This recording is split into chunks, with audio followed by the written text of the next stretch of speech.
नमस्कार मेरे प्यारे दोस्तों, आप सब कैसे हैं? उम्मीद करता हूं कि आप सब अच्छा ही होंगे, स्वस्थ होंगे, मस्त होंगे और अपने कर्तव्य को ईमानदारी पूर्वक पालन कर रहे होंगे। तो चलिए आज हम लोग फिर से क्लास 10th के एनसीईआरटी गणित वास्तविक संख्या प्रश्नावली 1.1 के क्वेश्चन नंबर 2 को इस वीडियो में हल करेंगे। दोस्तों क्वेश्चन नंबर 1 दूसरे वीडियो में बना दिए गए हैं। अगर उस वीडियो को आप लोग नहीं देखे हैं तो जाइए हमारे चैनल पर और उस वीडियो को देखिए, ठीक है, ताकि बेहतरीन तरीका से समझ में आए। ठीक है, तो देखिए इस क्वेश्चन को हम लोग पढ़ते हैं और फिर आगे बढ़ते हैं। देखिए दिया गया है, दर्शाइए कि कोई भी धनात्मक विषम पूर्णांक 6q+1 या 6q+3 या 6q+5 के रूप का होता है, जहाँ q कोई पूर्णांक है। दोस्तों q के स्थान पर कोई भी पूर्णांक हो सकता है। ठीक है, पूर्णांक के बारे में भी बताए हैं उस वीडियो में। देखिए पूर्णांक क्या होता है, देखिए यहाँ मान लीजिए 0 है, 1 2 3 ऐसे डॉट डॉट, इधर -1 -2 -3, ये सारा क्या है, पूर्णांक है। ठीक है, ये पूर्णांक है। तो q का स्थान पर इसमें से कोई भी अंक हो सकता है। देखिए जैसे यहाँ लिखा गया है ना 6q+1, तो q का स्थान पर इसमें से कोई भी संख्या हो सकता है। ठीक है, यहाँ बोला गया है q कोई पूर्णांक है। ठीक है, q के स्थान पर इसमें से कोई भी अंक हो सकता है। ठीक है, अगर q के स्थान पर हम इनमें से कोई भी अंक रखें, विषम पूर्णांक रखना है दोस्तों, सम पूर्णांक नहीं रखना है। सम पूर्णांक क्या होता है, सम पूर्णांक उसे कहते हैं जो 2 से भाग लगाने पर पूरा पूरा विभाजित हो जाता है, उसे सम संख्या कहते हैं। ठीक है, तो सम नहीं रखना है, हमें क्या रखना है, विषम पूर्णांक रखना है। ठीक है, तो हम कोई भी मान q का रखेंगे तो इस रूप का होता है या नहीं, यही हम इस वीडियो में देखेंगे। ठीक है, तो चलिए अब प्रश्न को हम हल करते हैं। सबसे पहले एक चीज समझ लेते हैं दोस्तों। देखिए मान लीजिए यहाँ हमें 6q+1 यहाँ दिया गया है। ठीक है, तो एक हम फॉर्मूला का यूज करेंगे यहाँ। ठीक है, देखिए कौन सा, a बराबर bq+r। ठीक है, यही फॉर्मूला के माध्यम से हम इन्हें हल करेंगे।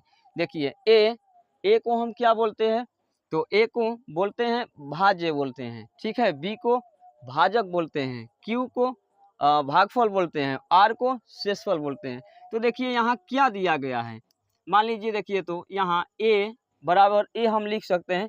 तो देखिए दोस्तों इसमें ए नहीं दिया गया है। ठीक है, ए नहीं दिया गया है।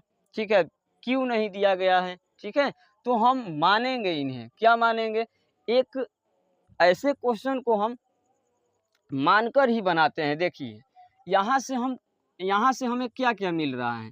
देखिए q का स्थान पे यहाँ देखिए फॉर्मूला पहले देखते हैं, q के स्थान पर यहाँ क्या है, b है। तो देखिए यहाँ q के स्थान पर क्या है, 6 है। तो इसका मतलब हमें यहाँ से b का मान मिल जा रहा है। ठीक है, b का मान मिल जा रहा है 6। ठीक है, अब देखिए q का मान हमें नहीं पता है। ठीक है, r का मान हम कहाँ से लाएंगे, कैसे लाएंगे। ठीक है, तो देखिए हम बचपन में भाग करते आ रहे हैं, भागा सीखते आ रहे हैं भाग। ठीक है, मान लीजिए यहाँ 6 दिया गया है, यहाँ कुछ दिया गया है अंक, मान लीजिए यहाँ 37 से भाग देना है इसमें। ठीक है, तो हम इसमें भाग लगाएंगे तो कितने बार में जाएगा, 6 बार में 36, घटाएंगे तो कितना बचेगा, 1। देखिए तो b मान लीजिए ये क्या है, b है, ये a है, ये q है, ये r है। ठीक है दोस्तों, हम ये समझाने का प्रयास कर रहे हैं कि जब भी हम b से भाग देंगे a में तो r का मान b से हमेशा छोटा आएगा। देखिए फिर से समझते हैं, b से a में भाग लगाएंगे तो जो हमारा r का मान होगा हमेशा छोटा होगा, किससे, b से छोटा होगा। हमेशा r का मान b से छोटा होगा। दोस्तों जैसे कि हम यहाँ तो अपने से लिए हैं अंक ना, a का मान अपने से लिए हैं, तो बताइए a का मान तो यहाँ दिया ही नहीं है। ठीक है, तो हम मानेंगे यहाँ, देखिए क्या मानते हैं, a हमें मानना पड़ेगा। ठीक है, लिखेंगे माना, पहले तो लिखेंगे हल, लिखेंगे माना कि माना कि कोई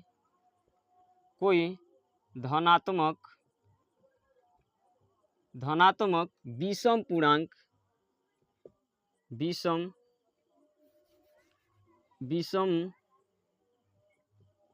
पूर्णांक ए है।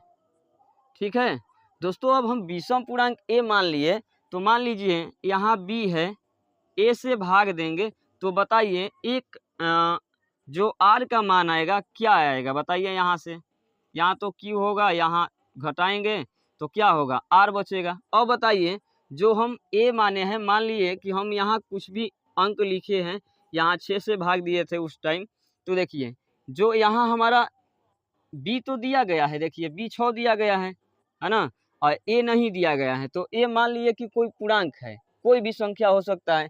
जब बी से भाग लगाएंगे तो आर का मान क्या आ सकता है। जब 6 यहाँ दिया गया है बी का मान, तो आर का मान क्या आ सकता है, 0 आ सकता है।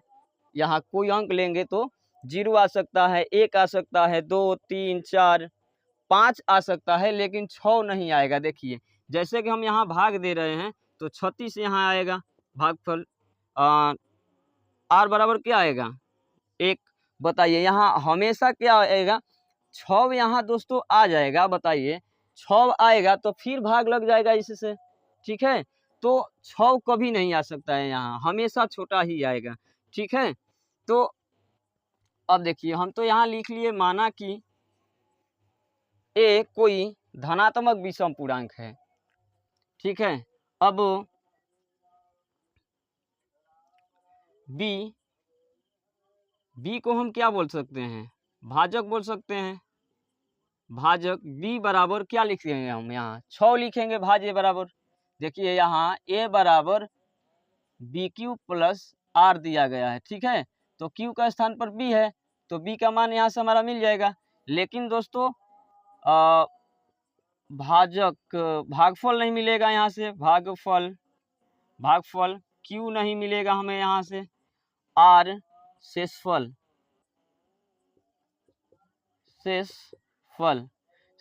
दोस्तों क्या क्या आ सकता है, बताइए। तो आर बराबर जब हम 6 से कोई संख्या ए माने हैं भाग देंगे तो क्या क्या आ सकता है, 0 1 2 3 4 5 तक आ सकता है। 6 नहीं आएगा, 6 आएगा तो फिर भाग लग जाएगा नहीं। ठीक है, तो हम क्या लिखेंगे, यहाँ लिखेंगे आर, लिखेंगे कि आर का संभवतः मान संभवतः मान क्या क्या आ सकता है, इतना आ सकता है। ठीक है, लिखेंगे 0 1 2 3 4 5, 6 नहीं होगा दोस्तों। ठीक है, अब लिखेंगे कि यूक्लिड विभाजन एल्गोरिथम से, लिखेंगे यूक्लिड विभाजन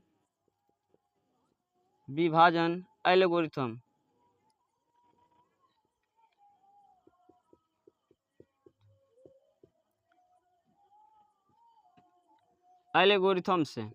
दोस्तों यूक्लिड विभाजन एल्गोरिथम क्या कहता है, ए बराबर बी क्यू प्लस आर होता है। ठीक है, तो दोस्तों अब हम क्या करेंगे, इस रूप में लाना है हमें। ठीक है, इस रूप में लाएंगे कैसे, देखिए। तो आर का हम बारी बारी से मान रखेंगे, एक बार 0 रखेंगे तो क्या मान मिलेगा। ठीक है, एक रखेंगे, ऐसे ही करते करते 5 तक हमें रखना है। ठीक है, तो लिखेंगे आर बराबर 0 रखने पर दोस्तों ए बराबर बी क्यू प्लस आर में हम यहाँ आर का मान रखेंगे। ठीक है, तो देखिए तो ए बराबर क्या है, बी का स्थान पर दोस्तों हम क्या लिख सकते हैं, 6 लिख सकते हैं ना। 6 प्लस क्यू हमें पता नहीं है, प्लस नहीं, क्यू नहीं पता है तो ऐसे ही लिखेंगे, लेकिन आर का मान हम क्या रखेंगे, 0। ठीक है, तो ए बराबर हमारा क्या मिलेगा, 6 क्यू प्लस 0 जोड़ेंगे तो क्या होगा, 6 क्यू आएगा। ठीक है, 6 क्यू। दोस्तों क्या हमारा ये जो आंसर आया है इस रूप का आया है, नहीं आया है। देखिए अगर हम इसमें 2 से भाग लगाएंगे तो इसमें भाग लग जा रहा है, ठीक है। तो ये बताइए विषम संख्या हुआ या सम संख्या? जो हमारा ये आंसर आया है वो सम संख्या है कि विषम संख्या? तो दोस्तों हम कहेंगे कि ये क्या है, सम संख्या है, ठीक है। ऐसे ही करेंगे, यहाँ लिखेंगे r बराबर, अब की 1 रखेंगे, 1 रखने पर 1 रखेंगे, यही मान रखेंगे a बराबर B Q plus R, A B का स्थान पर लिखेंगे 6, हमेशा 6 ही रखेंगे दोस्तों, ठीक है। क्यू का मान नहीं पता है, प्लस आर बराबर 1 रखेंगे, ठीक है। तो अब बताइए इसमें तो हम कुछ नहीं कर सकते हैं। अब देखिए यहाँ 6 क्यू प्लस 1 आया है, तो क्या हम इसमें से कोई कॉमन ले सकते हैं? क्या दोनों में से कोई कॉमन मिल रहा है? नहीं मिल रहा है। इसमें से 2 कॉमन मिलेगा, लेकिन इसमें 2 का भाग नहीं लग रहा है। देखिए यहाँ 3 क्यू बचेगा प्लस, लेकिन इसमें भाग नहीं लग रहा है 2 से, ठीक है, कॉमन नहीं निकल रहा है। तो ये हमारा क्या हुआ, विषम पूर्णांक हुआ, ठीक है। तो एक हमारा ये आंसर हुआ। देखिए इस रूप का यहाँ दिया गया है, ठीक है। अब दोस्तों एक बार हम क्या लिखेंगे, r बराबर 1 रखने पर, 2 रखने पर, r बराबर 2 रखने पर लिखेंगे a बराबर B Q plus R, b का मान 6 प्लस नहीं q प्लस r का मान 2 रखेंगे। अब देखिए दोस्तों यह बताइए क्या है, सम संख्या या विषम संख्या है? तो दोस्तों देखिए 6 क्यू प्लस 2, इसमें से हम कॉमन निकालेंगे तो 2 कॉमन निकल जा रहा है, 2 से भाग लगाएंगे 3 क्यू बचेगा, प्लस इसमें भाग लगेगा तो 1 बचेगा। देखिए इसमें से कॉमन निकल जा रहा है, दोनों में से कॉमन, इसमें भी कॉमन मिल रहा है, इसमें भी कॉमन मिल रहा है, ठीक है। तो दोस्तों हम इन्हें कहेंगे क्या है, ये सम पूर्णांक है या विषम पूर्णांक? तो दोस्तों ये सम पूर्णांक हुआ, जो कि हमें ये नहीं चाहिए, क्या चाहिए, विषम पूर्णांक चाहिए, ठीक है। तो यहाँ अब हम देख लेते हैं, एक बार यहाँ देख लेते हैं, ठीक है। लिखेंगे r बराबर 3 रखने पर 3 रख कर देखते हैं, a बराबर, अब तो a बराबर लिखते हैं, ठीक है। b का मान क्या लिखेंगे, 6 क्यू प्लस r का मान 3 रखेंगे। दोस्तों अब देखिए यहाँ हमारा a बराबर मिला 6 क्यू प्लस 3 मिला, अब इसमें से क्या कॉमन मिल रहा है, देखिए तो 3 कॉमन मिल जा रहा है, ठीक है। लेकिन दोस्तों हमें 3 से नहीं सम पूर्णांक लेना है, ठीक है, सम। इसमें से 3 से तो भाग लगेगा ना, 2 से तो नहीं ना भाग लगेगा, 2 कॉमन मिल रहा है, देखिए 2 इसमें से कॉमन मिल रहा है, तो यहाँ 3 क्यों बचेगा बताइए। अब 3 इस 2 से भाग लगेगा, इसमें से कॉमन नहीं निकल रहा है, तो ये हम कहेंगे क्या है, ये विषम पूर्णांक है, ठीक है। अब दोस्तों ऐसे ही रखेंगे मान, r बराबर लिखेंगे, अब की क्या रखेंगे, 4 रखेंगे, तो a बराबर मिलेगा 6 क्यू प्लस 4। दोस्तों अब ये बताइए सम पूर्णांक है या विषम पूर्णांक? तो ये सम पूर्णांक है, ठीक है, सम पूर्णांक है। अब r बराबर 5 रख कर देखते हैं, r बराबर यहाँ लिख लेते हैं रखने पर, यहाँ r बराबर 5 रखने पर, तो a बराबर मिलेगा 6 क्यू प्लस 5।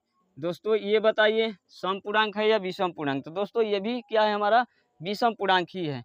तो देखिए हमें क्या चाहिए था, 6 क्यू प्लस 1 या 6 क्यू प्लस 3 या 6 क्यू प्लस 5। दोस्तों हम r का मान बारी बारी से रखें तो हमारा एक देखिए शुरू बार क्या मिला, सम पूर्णांक मिला, यहाँ सम पूर्णांक प्राप्त हुआ यहाँ से, ठीक है, जो कि ये नहीं लेना है, ये वाला लेना है। देखिए ये विषम पूर्णांक हुआ, विषम पूर्णांक, ठीक है। ये क्या है, ये भी विषम पूर्णांक है, विषम पूर्णांक, ये भी, ये सम पूर्णांक है, सम पूर्णांक, और ये विषम पूर्णांक है, ठीक है। दोस्तों जब हम r का मान अलग अलग रखें तो हमारा क्या, एक बार सम पूर्णांक मिला, फिर विषम पूर्णांक, फिर विषम पूर्णांक, फिर सम पूर्णांक और विषम पूर्णांक, ठीक है। 2 बार हमें क्या मिला है, समपूर्णांक मिला है, और 3 बार क्या मिला है, विषम पूर्णांक मिला है। तो दोस्तों सेम ऐसे ही करना है। तो देखिए यहाँ क्या पूछा गया है,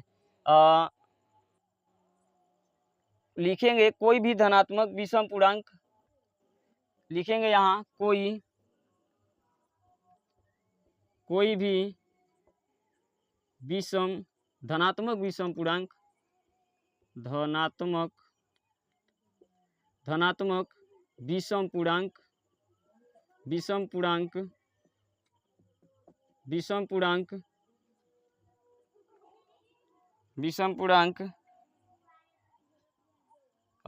किस रूप का, 6q + 1, 6q + 3, 6q + 5 का रूप का होता है। दोस्तों इसी पर इस क्वेश्चन का आंसर हो जाता है। दोस्तों बहुत ज़्यादा कोई टफ नहीं था, बस समझने की ज़रूरत है, ठीक है। तो देखिए ऐसा प्रश्न कभी भी आ जाए, यही सेम पैटर्न करना है आपको, और कोई अलग से नहीं करना है। आई होप आप लोगों को ये पसंद आया है या समझ में आया है। तो प्लीज़ वीडियो को लाइक कीजिए, और हमारे चैनल पर नए हैं तो चैनल को सब्सक्राइब कीजिए और वीडियो को लाइक कीजिए। मिलते हैं दूसरे वीडियो में, तब तक लिए जय हिंद।